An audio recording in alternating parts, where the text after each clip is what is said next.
তারপরে নির্বাচনী কাজের মধ্যে যেগুলো সময় নেয় সেটা হচ্ছে নির্বাচনী অফিস, নির্বাচনী কর্মকর্তা এবং নির্বাচনের সময় পুলিং এদের নিয়োগ ইত্যাদির জন্য কিছু সময় লাগে, ডিলিমিটেশনের জন্য কিছুটা সময় লাগে, শুনানি করতে হয়, সীমানা নির্ধারণ।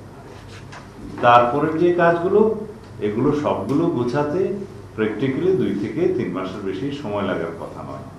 এখন সরকারের সংস্কারের আরো বিভিন্ন সাইড আছে, প্রশাসনিক সংস্কার আছে, জুডিশিয়াল সংস্কার আছে, পুলিশ সংস্কার বিভাগ আছে, এগুলো সব সমন্বিত করে এটি নির্বাচন উপহার দিতে আমাদের মনে হয় না এটা খুব বেশিতে 3 থেকে 4 মাসের বেশি সময় লাগার কথা।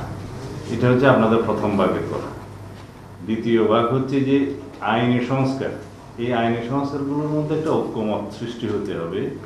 আমরা আমাদের পক্ষ থেকে দিয়েছি, বিভিন্ন রাজনৈতিক দল এবং সামাজিক শক্তি, স্টেক হোল্ডার, বিশেষজ্ঞগণ তারা তাদের মতামত দিয়েছে। সেই রিকমেন্ডেশনগুলো এই ডিসেম্বরের শেষ নাগাদ সরকারের কাছে জমা হবে বলে আমরা জানি। এরপরে আলাপ আলোচনা হবে এবং আমাদের বিশ্বাস অধিকাংশ সংস্কার প্রস্তাবের মধ্যে একটি বৃহত্তর ঐক্য সৃষ্টি হবে বা সবাই একমত হতে পারবে। কিছু কিছু প্রস্তাব তো অবশ্যই থাকবে যেখানে দ্বিমত থাকতেই পারে।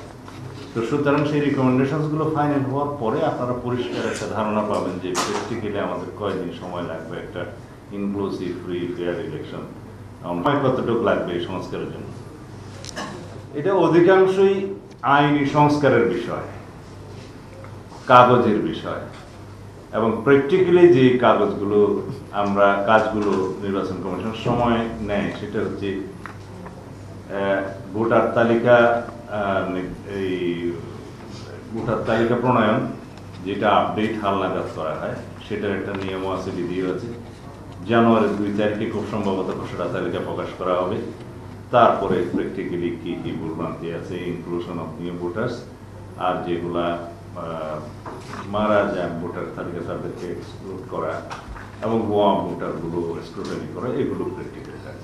সরকার পুনর্বহাল হলে এই সমস্ত উপসর্গ আর থাকবে না। আর যে সমস্ত প্রশ্ন আপনারা করেছেন, এই যে অফিসারদের নিয়োগ ঠিক, এগুলো সবই হচ্ছে উপসর্গ, এগুলো কিছু থাকবে না।